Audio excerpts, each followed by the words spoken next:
அனைவருக்கும் இரவு வணக்கம். வளையல். முன்னொரு காலத்தில் பருகம்பட்டி என்னும் ஊரில் ஒரு வியாபாரி வாழ்ந்து வந்தான்.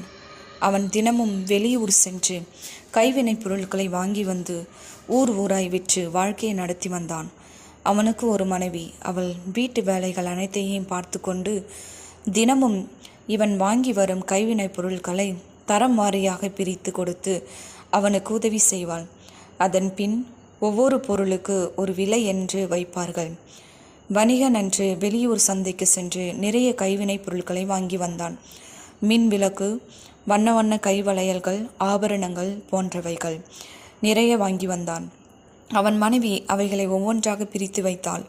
அப்பொழுது ஓர் ஜோடி வளையல்களில் அழகு அவள் மனதை பறித்தது. வியாபாரியிடம், இதை நான் வைத்துக் கொள்கிறேன் என்றாள்.